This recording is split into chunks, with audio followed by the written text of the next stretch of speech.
Good morning. Today I was just looking for the time lapse on the still getting used to the new phone, but today we're going to be talking about a fun topic. I'm calling it virtuous versus maneater, and I did a blog on this about 15 years ago, and female that I was like interested in at the time mentioned she's like that was a very good blog you did. The only blog I've ever done, or really, or I mean that I've ever gotten a compliment from a woman on. But but yeah, but yeah, so it's again virtuous versus man eater, and what led me to take the title is like, well, virtuous is self-explanatory. Someone who is honorable in everything that they do. They try to do what is right in the eyes of God, and is just an all-in-all good person. Man Eater, I took from Hall and Oates' song "Man Eater" because it's if you've ever heard the song, you know what I'm talking about. It's like, watch out, boy, she'll chew you up. Which really, when you look at how, how the non-virtuous women are, they are very much man eaters. But if you haven't heard the song, I would recommend checking it out. But we're gonna go through Proverbs 7 and Proverbs 31. What I'm gonna do is I'm gonna read them both, and then I will give things that I got out of them. So here we go. Proverbs chapter 7 says, "My son, keep my words and lay up my commandments with you. Keep my commandments and live, and my law as the apple of your eye. Bind them upon your fingers, write them upon the table of your heart.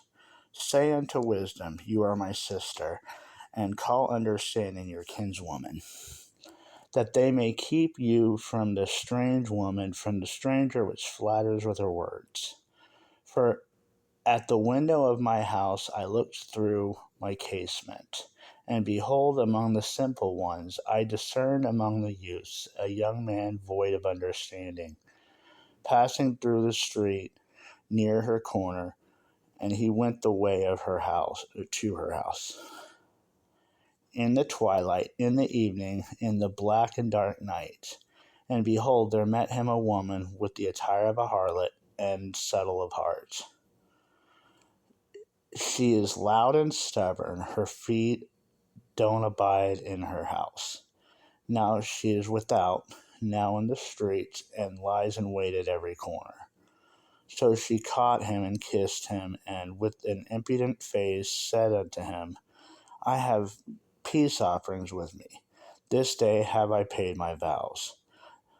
Therefore I came forth to meet you, diligently to seek your face, and I have found you.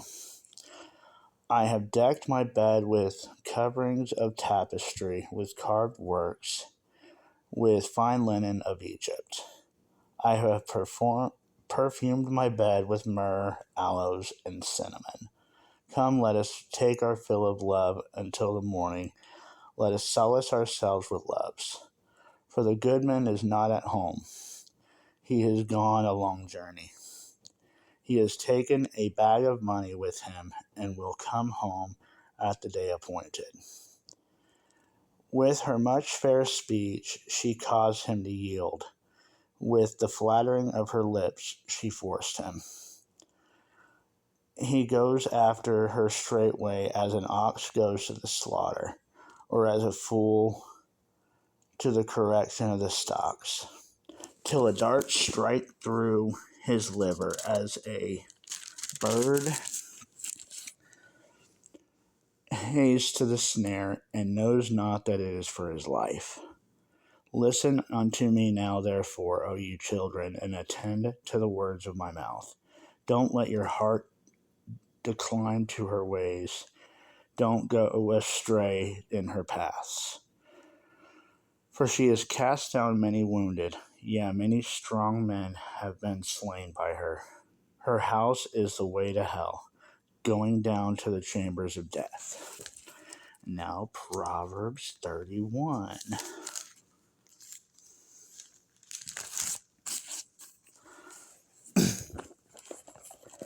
And I want you to notice as we're reading that, like not only the difference in tone, but just in the difference in how virtuous women versus man-eaters think. You just saw the man-eater thought. Now, here we go. Chapter 31. The words of King Lemuel, the prophecy his mother taught him. What, my son, and what the son of my womb, and what the son of my vows? Don't give your strength unto women, nor your ways to that which destroys kings. It is not for kings, O Lemuel, it is not for kings to drink wine, nor for princes strong drink, lest they drink and forget the law, and pervert the judgment of any of the afflicted. Give strong drink unto him that is ready to die, and wine unto those that be of heavy hearts. Let him drink and forget his poverty, and remember his misery no more. Open the mouth for the dumb in the cause of all such as are appointed to destruction. Open your mouth, judge righteously, and plead the cause of the poor and needy. Who can find a virtuous woman? For her price is far above rubies. The heart of her husband does safely trust in her, so that he shall have no need of spoil. She will do him good and not evil all the days of her life. She seeks wool and flax and works willingly with her hands. She is like the merchant ships. She brings her food from afar. She rises also while it is yet night, and gives meat to her husband and a portion to her maidens. She considers the fields and buys it with the fruit of her hands. She plants a vineyard. She girds her loins with strength and strengthens her arms. She perceives that her merchandise is good. Her candle doesn't go out by night. She lays her hands to the spindle, and her hands hold the distaff. She stretched out her hand to the poor, yet she reached forth her hands to the needy. She is not afraid of the snow for her household, for all her household are clothed with scarlet. She makes herself coverings of tapestry, her clothing is silk and purple. Her husband is known in the gates when he sits among the elders of the land. She makes fine linen and sells it, and delivers girdles unto the merchant. Strength and honor are her clothing, and she shall rejoice in time to come. She opens her mouth with wisdom, and in her tongue is a law of kindness. She looks well to the ways of her household, and eats not the bread of idleness. Her children arise up and call her blessed, her husband also, and he praise her. Many daughters have done virtuously, but you excel them all. Favor is deceitful, and beauty is vain, but a woman that fears the Lord, she shall be praised. Give her the fruit of her hands, and let her own works praise her in the gates. Okay, so put this over here again. Now, things that I got out of it. Now, first of all, don't give, like, the warning, don't give your strength to women is the same as, like, in, from what, Proverbs 31 is the same concept or warning as use my command, like, as follow my commands, like it's the like it's the apple of your eye. Like, follow my commands like your life depends on it, because it really does.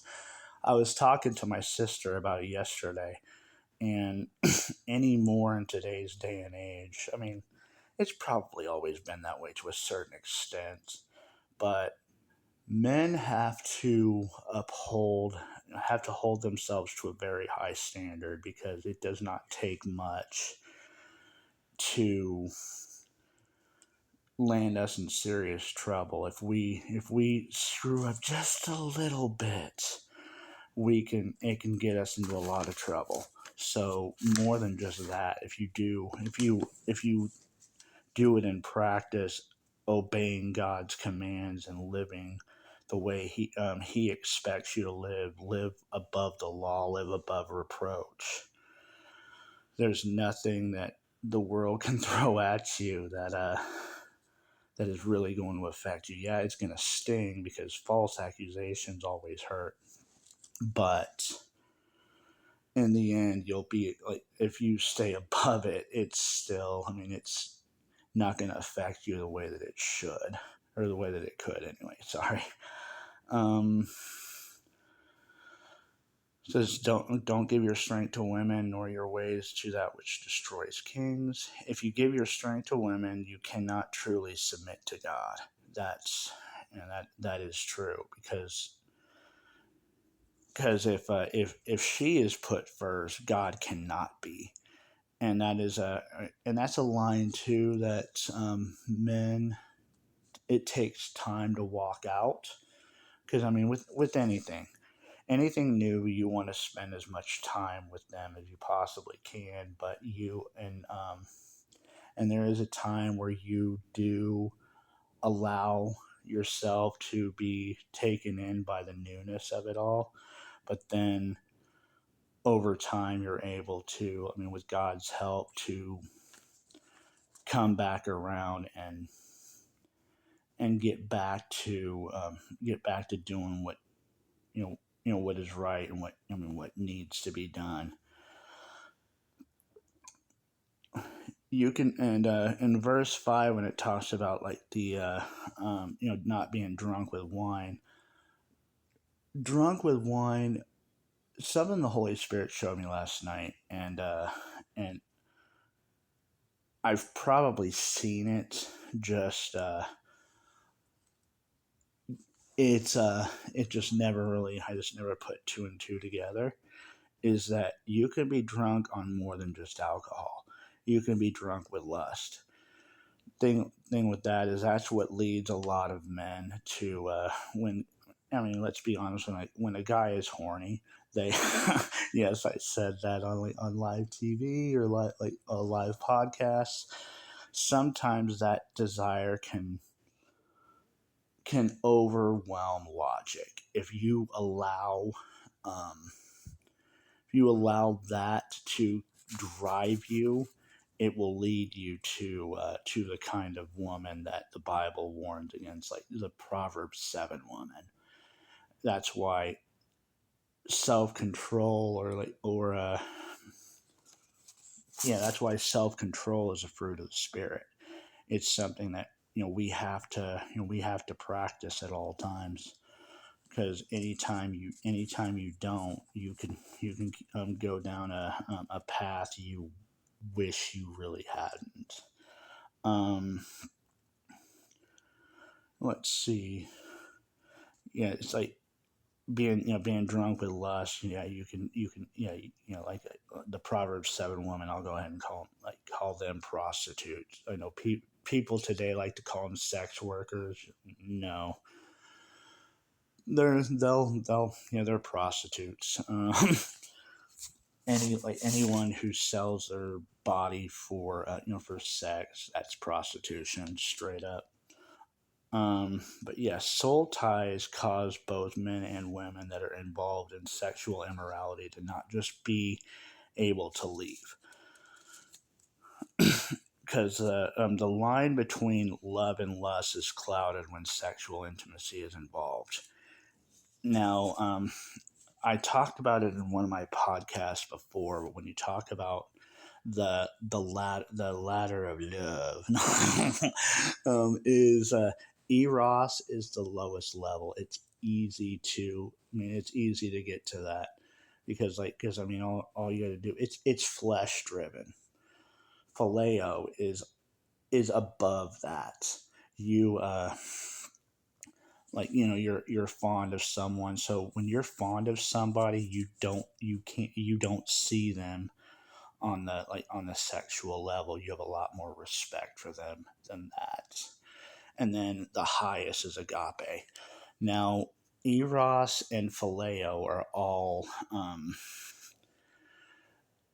what can you do for me driven, whereas agape, what we all should strive to attain, is even if you're not giving me what I think you should at this point in time, I still love you regardless. And that's the kind of love that Christ has for us, and we should definitely strive for the same. Okay, where am I at? When you fall in the trap of eros, you never get to agape, because, like, once you surrender to, like, your sexual desires, when you run into snags in the relationship, you're like, yeah, let's just go ahead and have sex. You're like, no, then that hinders you, as opposed to you learning to talk things through instead of using that as an out. It's because, yeah, in a relationship, um it's easier to initially wait and go to that in, like, in the concept of marriage, um than it is to have sex with them initially, and then go to and then say, oh, I don't know why he doesn't love me unconditionally. I don't know why he doesn't really care about me. Yeah, because decisions that you made, decisions you made to give up your purity, for whatever reason you choose to give it up. Um, the trap of what you can give me is an endless trap that most never get out of. Safely trust in versus paranoia. Um, what something that really stuck with me about this one is s- safely trust in. My sister made a comment last night, as far as, like, if she felt like the person did not see her as the most, like, most valuable, then she'd be out. Men think the same way. My problem that I had with the one woman that I was head over heels for was, I was I was sold on her, and the one time in my life where I stopped looking, at another person, really with the desire of, maybe wanting to date her, or wanting to, or thinking she was pretty. I'd be like, yeah, she's pretty, but she's not the person that I was head over heels for. Men need to do that towards women, and women need to do that towards men. The whole idea of non-monogamous relationships does not work. If a man, well, the thing is, if a man wanted a non-monogamous relationship, that would be a deal breaker for women, and so it is a deal breaker for men too. If, like, she was like, the one I was head over heels for was never head over heels for me. She wanted, she wanted somebody else too. So and, like, she wanted somebody else, which that if you're not sold to me, I can't safely trust in, because as long as you are wanting somebody else, you are going to be looking for a way out. And safely trust in means, okay, I'm with you, I love you, I want to be with you for the rest of my life, and I'm going to do whatever I can to fight for this relationship. And both people do that, and they don't look for an escape plan or evacuation plan, as you, like anyone who deals with fire drills. will tell you. Um, but let's see. Yeah, she does him good and not evil all the days of her life. Works willingly, not begrudgingly or of necessity, but cheerfully. I used like what is it? 2 Corinthians 9:7. It's funny how much deeper the Bible can be used in just the one or two things we talk about with that. Um, she relentlessly prays for her family. A virtuous woman is giving. She lives honorably, wise and gracious, not accusatory. Um, Virtuous and straightforward, as opposed to a man eater uses flatteries. Now, as kind of a side note, there is a difference of someone who is living that versus those who struggle with that. Living with that, that's their lifestyle. That's how they get used to getting what they want. Um, Struggling with that, you can be tempted and even do those very qualities that man eaters do, but you look at it and say, yeah, that wasn't a good thing, and then you get back on course. God gets you back on course, which again, takes repentance, takes being takes being teachable. You can tell the difference through discernment.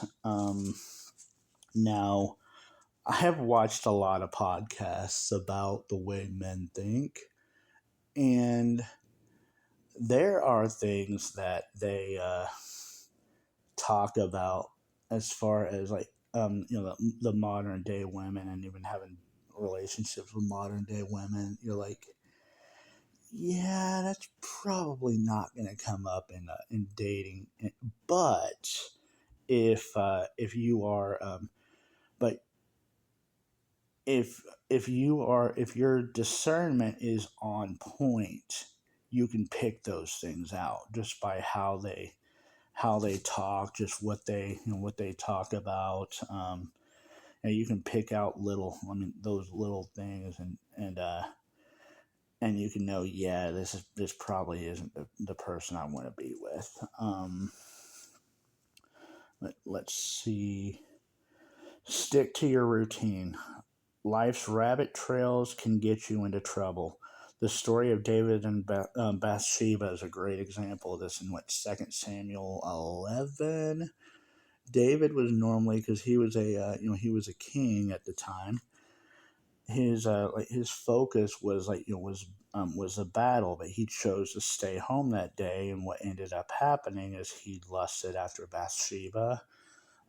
He he had sex with her. She got pregnant, and then he out of he out of in out of I see how just say, yeah, he out of jealousy, envy, and just did not have a pure heart at the moment, which is had Bathsheba's husband killed in the forefront of the hottest battle because he would not go home and have sex with his wife to cover up for what David did, and the Holy Spirit probably told Uriah to don't do that, and so he used discernment there and says and so that's why he didn't go. Um, but yeah, and then David was rebuked. He repented, and when the Bible talks about David, David did right in the eyes of God, except for with the wife of Uriah the Hittite. Um, but yeah, that's all the more what happens when you don't stick with your daily routine that God sets in place for you to walk. Subtle is crafty, uses manipulation to get their way. And loud and stubborn versus a quiet spirit. like loud and stubborn, like those are the ones that sadly run, run the are in political power. Is like that they use their voice to get things changed. That some have been good, a lot have been bad. But a quiet spirit says, you know what, we're just gonna live. We're gonna, I'll treat him well. He treats me well, and we're all good with that. Um, Impudent is contemptuous or cocky in a disregard for others. Now, as kind of to sum it all up, as far as virtuous versus maneater, here are the qualities. Virtuous is safe. You can safely trust in. A maneater is paranoid, and yeah, you're always paranoid because, okay, what is she gonna do? Is she trying to underhandedly cause me to stumble?